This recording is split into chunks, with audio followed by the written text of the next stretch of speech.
Reit Jurvetson was an Estonian-Canadian individual whose life was tragically cut short in California in November 1969 at the age of 19. For 46 years, her remains went unidentified until a family member recognized her from an online mortuary photograph in 2015. Before her identification, she was informally referred to as Sherry Doe and officially known as Jane Doe 59. On November 16, 1969, a 15-year-old boy, while bird-watching, discovered the fully clothed body of a young white female in a dense area of bushland off Mulholland Drive in Los Angeles. The victim had succumbed to multiple stab wounds, primarily to her neck, approximately 2 days before the discovery of her body, which had been discarded in a ravine. A tree branch had prevented her from rolling completely down into a 699-foot deep canyon, leaving her body positioned just 15 feet down the slope. An autopsy performed the next day indicated that her remains had been found within 24 to 48 hours post-murder. The victim had suffered a total of 157 stab wounds to her neck, chest, and torso, inflicted with a common penknife, with some wounds severing her carotid artery. Defensive wounds were also present on her hands. It is believed that she was transported to the site of her body's disposal in an upright position, and that her assailant was right-handed.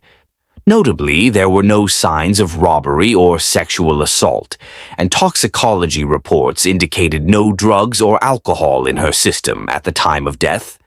Additionally, she had eaten a meal approximately 2 hours before her murder. Initially estimated to be between 20 and 23 years old, she stood 5 feet 9 inches tall and weighed 112 pounds. The young woman had green eyes and dark brown hair and displayed vaccination scars on her left arm and thigh. A horizontal scar measuring 1/4 inch was noted beneath her left breast, accompanied by a birthmark on her right buttock. Additionally, she had multiple silver amalgam fillings in both her upper and lower jaws.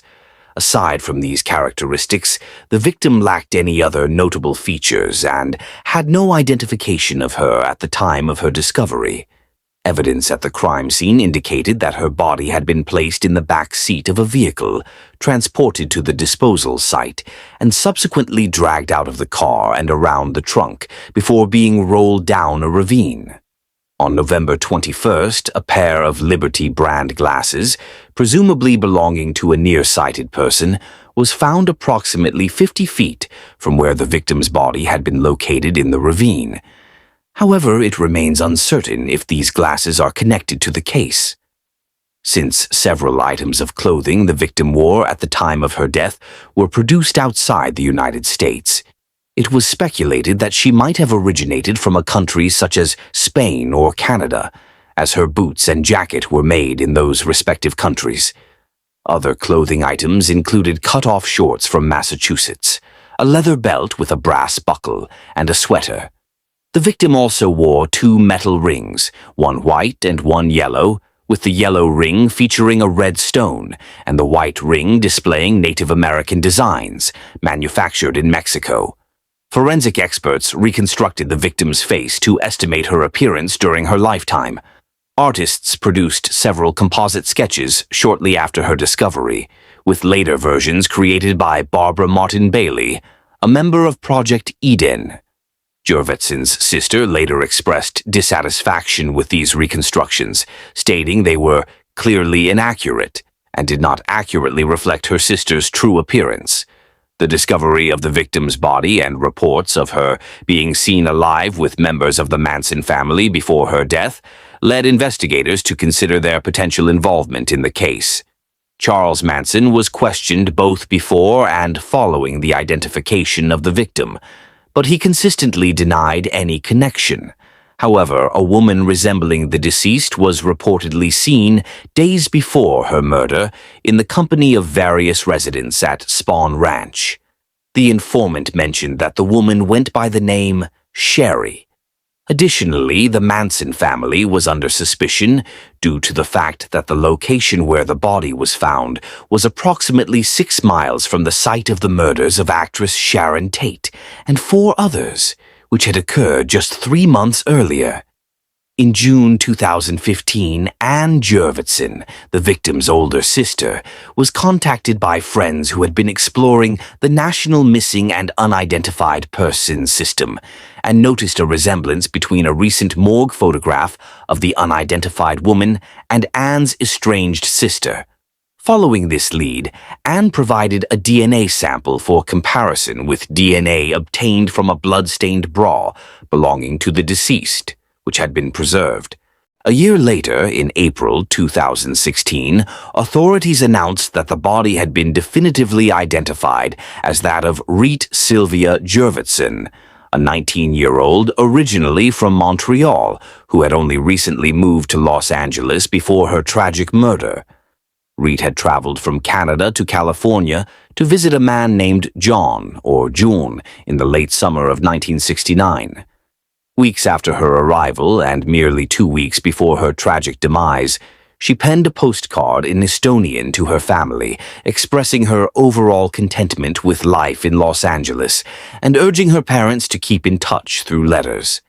A second postcard was dispatched to her dearest friend. These 2 missives marked the last communication her loved ones would ever receive from Reit. Her family refrained from reporting her missing, fully aware of her adventurous spirit during her late teenage years, and assumed she was simply crafting a new existence for herself. The Jurvetsons had made tentative attempts to reach out to Reit over the years, yet all efforts proved fruitless. In 2016, her sister Anne reflected on the family's hope that Reit would reconnect when she felt inclined, stating, "We did not know how to find someone on the other side of the continent." However, as weeks passed without any word from their daughter, her parents dispatched someone to the return address on the postcard, only to learn that Reit had vacated her apartment weeks earlier. Soon after, the family engaged a private investigator, but this endeavor yielded no promising leads. Despite these challenges, Reit's sister underscored that prior to being shown online images of her deceased sister, the family had never seriously considered the possibility of Reit being a homicide victim. Following Jurvetson's identification, both her family and cold case detectives identified 2 individuals of significant interest in the investigation. The first was a man known as John, or Gene, with whom Jurvetson had formed an acquaintance while working at a Toronto post office several months before her untimely death. In the eyes of her family and Los Angeles cold case investigator Luis Rivera, Jurvetson was undeniably enchanted by a certain individual. She meticulously saved her earnings from her post office job, all to travel to California to reunite with him after his move. She likely found herself in a position where her only means of defense was to use her hands, either to shield herself from the attack or to grasp the knife. It appears she was immobilized, possibly lying on her back, with the assailant positioned above her as he inflicted the fatal wounds, noted Detective Luis Rivera in 2016. On October 31st, the postcards she dispatched to her parents and closest friend conveyed a sense of happiness. She had chosen to remain in California and had secured an apartment in a 4-story establishment known as the Paramount Hotel. These postcards would tragically mark the last communication her loved ones would ever receive from her. Moreover, during her brief time in Los Angeles before her untimely death, Jurvetson did not appear to have formed any significant relationships beyond this individual and possibly his roommate. Notably, neither the man she had traveled to meet nor his companion ever reported her missing. The Los Angeles Police Department created composite sketches of these men based on descriptions provided by a witness from Montreal who had known Jurvetson before her journey to California. This witness confirmed that Reit had met Gene while working in Toronto and had specifically traveled to California to see him after he left Montreal. Additionally, this individual described him as a medical student who bore a striking resemblance to Jim Morrison, the iconic lead singer of The Doors. Moreover, witnesses have noted that this man possessed a subtle French accent. The second person deemed of interest by the Los Angeles Police Department in their inquiry into the murder of Reit Jurvetson is likely the roommate of the first suspect, a gentleman sporting a Beatles-esque hairstyle, possibly also named Gene. He is known to have confided in a close friend of Reit's during the spring of 1970 that he and the initial suspect had cohabited with Reit in Los Angeles the year prior.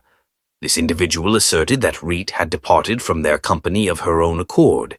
He also made fleeting efforts to reassure Reit's close friend that she had not been in any peril when she chose to leave the two men, stating something along the lines of, "Oh yes, she was with us for a couple of weeks, and then she left on her own, and everything's perfectly fine.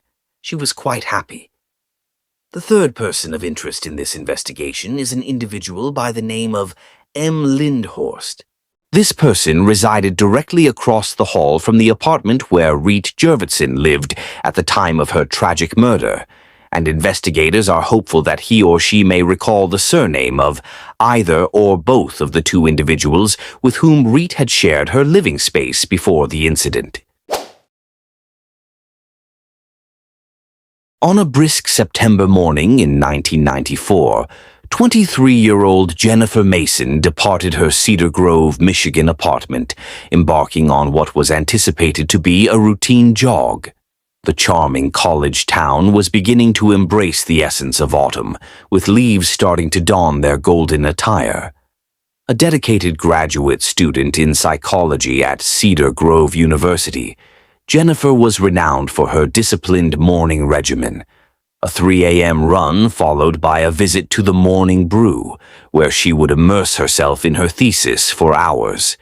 However, on September 15, 1994, Jennifer never arrived at the cafe. Her running shoes, discovered later that day along Cedar Lake Trail, would mark the inception of one of Michigan's most enigmatic cold cases. Sarah Chen, a rookie police officer at the time, was among the first responders when Jennifer's roommate, Lisa Turner, reported her missing that evening. "It feels like it was just yesterday," Chen, now retired, recounted in a 2024 interview. Lisa was in a state of panic. She sensed something was amiss when Jennifer failed to appear for their customary lunch date. Jennifer was never tardy. The initial search mobilized over 200 volunteers, police officers, and search dogs, who meticulously scoured the dense woodlands surrounding Cedar Lake Trail. Yet, aside from her shoes, they uncovered nothing, no blood, no indications of a struggle. Jennifer Mason had seemingly vanished into thin air. The investigation unveiled that Jennifer was last seen by Marcus Thompson, a local fisherman who frequented Cedar Lake in the early hours. He reported observing her jog past him around 6:45 a.m., heading north along the trail. She waved as she always did, Thompson informed the police. Everything appeared perfectly normal. Jennifer's disappearance sent shockwaves through the tranquil college town. Cedar Grove, with a population exceeding 20,000, had not witnessed a significant crime in over a decade. The case captured headlines throughout Michigan, and for weeks, news vans congested the typically serene streets of Cedar Grove. In 1994, the investigation was spearheaded by Detective James Morrison, a figure renowned for his fastidious approach to crime solving, having recently triumphed in a prominent robbery case in Detroit. His newly unsealed case notes reveal a narrative of relentless pursuit, yet one that repeatedly encountered insurmountable obstacles. Initially, the police directed their scrutiny towards Jennifer's close acquaintances. Among them was her boyfriend, Robert, a fellow graduate student who underwent extensive interrogation. He presented a solid alibi, having been in Chicago for an academic conference, corroborated by numerous witnesses and hotel documentation. The investigation received full cooperation from Jennifer's professors, classmates, and colleagues at the university library, where she held a part-time position. A notable person of interest surfaced early in the inquiry: David Cooper, a maintenance worker at Jennifer's apartment complex. Several residents had voiced concerns regarding Cooper's inappropriate conduct towards female tenants, including Jennifer herself. Nevertheless, Cooper's time card indicated he was engaged at another property across town during the time frame of Jennifer's disappearance. Despite Morrison's unwavering dedication, the case began to stagnate. By December 1994, the frequency of searches diminished from daily to weekly, and media interest waned. In a heartfelt plea, Jennifer's parents, Thomas and Mary Mason, appeared on national television seeking information, yet no substantial leads materialized. As life in Cedar Grove gradually resumed its normal rhythm, the shadow of Jennifer's disappearance lingered over the community. In response, the university installed emergency phones along the trail, and the local police department established a specialized missing persons unit.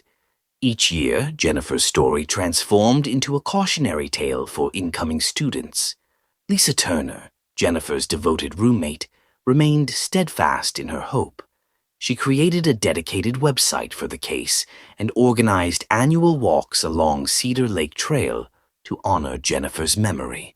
"Someone knows something," she would assert at these gatherings. "We just need that one person to come forward."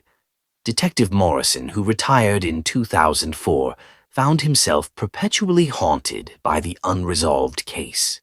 After 3 decades of dedicated service in law enforcement, he confessed during his retirement interview, "The Mason case was the one that haunted my nights. Some elements simply did not align. Though the case file lay untouched, it remained etched in memory." Each new detective assigned to Cedar Grove's cold case unit inevitably revisited Jennifer's file, yearning for a fresh perspective that might unveil overlooked details. In January 2024, nearly 30 years after Jennifer's mysterious vanishing, the Cedar Grove police received an astonishing call. A construction crew engaged in the demolition of an old warehouse on the town's periphery stumbled upon a chilling find: human remains hidden within a concrete foundation. Detective Maya Rodriguez, who had taken over the Mason case in 2020, hurried to the scene. The warehouse, long abandoned since 1998, had once been the property of Riverside Construction, a now defunct enterprise that thrived in Cedar Grove during the 1990s. Preliminary forensic examinations confirmed Rodriguez's suspicions. The remains belonged to Jennifer. However, it was the discovery of a distinctive watch, its face cracked and frozen at 7:13 a.m., that would unravel the case. This revelation ignited a fervent reinvestigation. Rodriguez and her team delved into the annals of Riverside Construction's history. Although the records were fragmented, they uncovered a significant lead. David Cooper, the maintenance worker who had faced brief scrutiny in 1994, had also been employed part-time by Riverside Construction. The time card from the day of Jennifer's disappearance, previously deemed a solid alibi, was now under intense examination. Advanced forensic techniques revealed that the time card had been tampered with. Moreover, the location where Cooper claimed to be working was a mere 10-minute drive from Cedar Lake Trail. Rodriguez's team sought out former employees of Riverside Construction, and one, Frank Martinez, provided pivotal insights. Cooper had unrestricted access to all the warehouses, Martinez disclosed. He undertook various tasks for the company, typically in the early hours before commencing his maintenance duties. Possessing knowledge of the security codes and holding keys to every access point, he was well versed in the inner workings of the establishment. When detectives tracked down David Cooper in Florida, where he had been living under his mother's maiden name, the narrative began to unravel. Cooper's ex-wife, Linda, finally found the courage to share the information she had harbored for years. She disclosed that on the fateful morning of Jennifer's disappearance, Cooper had returned home unusually late for breakfast, his attire smeared with concrete dust. He exhibited signs of agitation, insisting they must leave Cedar Grove immediately. Within a month, they had moved to Ohio, marking the beginning of a series of relocations. "I sensed something was amiss," Linda confided to the detectives. "But fear held me captive. David had a volatile temper. When I saw Jennifer's story unfold on the news, my suspicions grew, yet I couldn't confront the truth. The weight of that guilt has burdened me for 3 decades. Confronted with compelling evidence and the looming threat of the death penalty, Cooper ultimately confessed in February 2024. His chilling account detailed the harrowing events of that September morning. He had been surveilling Jennifer for weeks, meticulously studying her routine. On that day, he trailed her along the path in his work van. When she reached a secluded area, he pulled over, feigning a need for directions. Known for her benevolence, Jennifer stopped to assist him. The assault was swift and brutal.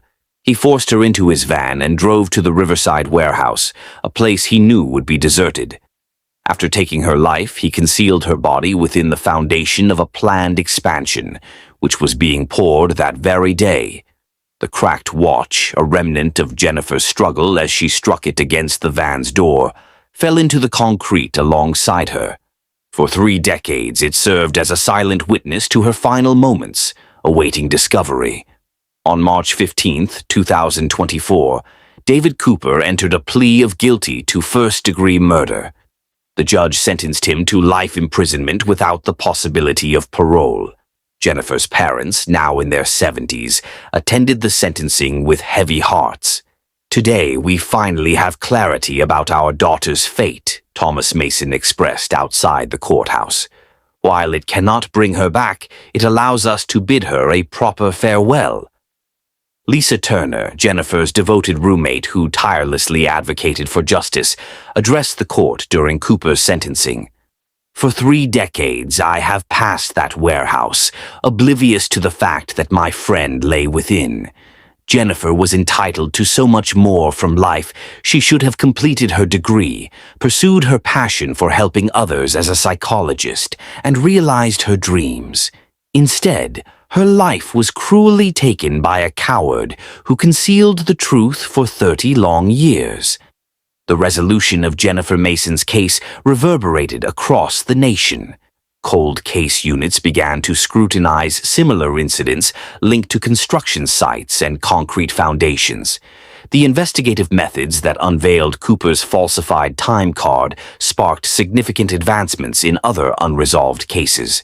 Cedar Grove University honored Jennifer by establishing the Jennifer Mason Memorial Scholarship, aimed at psychology students focused on trauma counseling.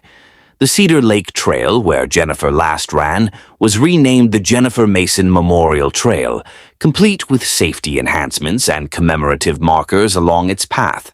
Detective Rodriguez attributed the case's resolution to a blend of cutting-edge technology and traditional detective work.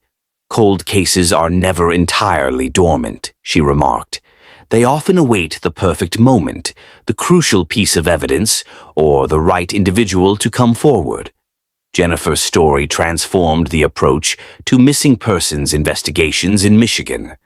The state now mandates that construction sites keep meticulous records of concrete pours and foundation activities, including photographs and documentation of all personnel involved. Sarah Chen, the rookie officer who first responded to Jennifer's disappearance, returned from retirement to train new officers in cold case investigation techniques. "Jennifer's case is a testament to perseverance," she stated. "Time can serve as both an adversary and an ally in these investigations. Conscience has a way of catching up with individuals, relationships transform, and the weight of secrets can become unbearable." Lisa Turner remains a steadfast advocate for cases of missing persons. The website she created for Jennifer has transformed into a vital resource center for families grappling with similar tragedies, providing essential support and strategies to keep cold cases in the public consciousness. In April 2024, Jennifer Mason was finally laid to rest in the serene Cedar Grove Cemetery. The funeral drew hundreds of community members, including many of Jennifer's former classmates, some journeying from distant corners of the country to honor her memory. The Morning Brew, where Jennifer's academic journey was tragically interrupted, now features a small memorial corner adorned with her photograph. Her unfinished thesis, The Psychology of Healing from Trauma, is displayed in a case at the university library, serving as a poignant testament to a life filled with promise that was abruptly halted. Detective Morrison, now 75, was present at both Cooper's sentencing and Jennifer's funeral. In our profession, we witness the darkest aspects of humanity, he mused. Yet, we also encounter the brightest individuals like Lisa, who persist relentlessly, communities that unite, and families that discover the resilience to move forward. Jennifer's case serves as a reminder that every victim is entitled to justice, regardless of the time it may take. The morning of Jennifer Mason's funeral arrived with a crispness reminiscent of that tragic September day in 1994. Cedar Grove Cemetery was adorned with vibrant spring flowers, and hundreds of pink ribbons, her favorite hue, danced gently from the trees lining the pathways. Over 500 attendees gathered beneath a grand white tent, with the turnout so substantial that speakers were arranged outside for those unable to find space within. Jennifer's parents, Thomas and Mary Mason, now in their 70s, occupied the front row, holding hands and warmly welcoming a continuous stream of well-wishers. In attendance were 23 of Jennifer's former classmates from her psychology program, alongside 15 retired and active police officers who had been involved in her case. Several cold case detectives from neighboring states who had lent their expertise to the investigation were also present, as were the construction workers whose discovery had ultimately unraveled the mystery.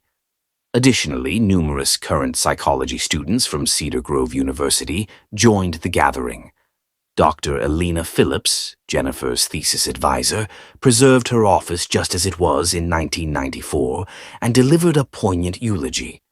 Jennifer aspired to heal others, she said, her voice trembling with emotion. She held the belief that comprehending trauma was the essential first step toward healing. How heartbreaking that her narrative would inflict trauma upon so many. In the weeks that followed the funeral, Cedar Grove underwent what many described as a collective healing process.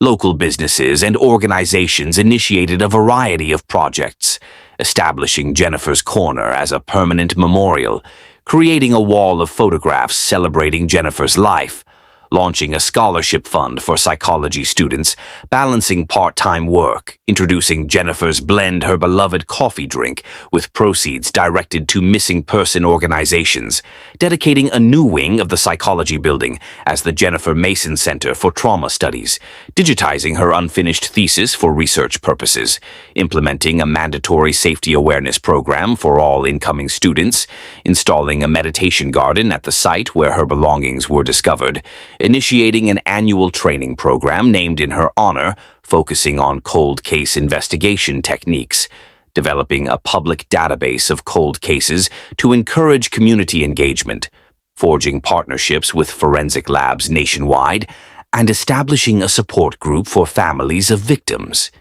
The resolution of Jennifer's case garnered national attention. Numerous true crime documentaries sought the attention of the Mason family, yet they opted to collaborate solely with a local filmmaker, Kate Rodriguez, unrelated to Detective Rodriguez, who had grown up immersed in the narrative of Jennifer's case. The resulting documentary, 30 Years of September, made its debut at Cedar Grove's historic Paramount Theater in June 2024.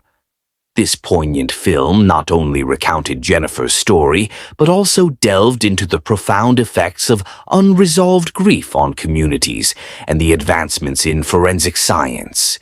Cedar Lake Trail underwent a remarkable transformation, featuring the installation of 24/7 monitored security cameras, emergency call boxes placed every quarter mile, enhanced lighting systems, and a memorial garden at the site where Jennifer was last seen.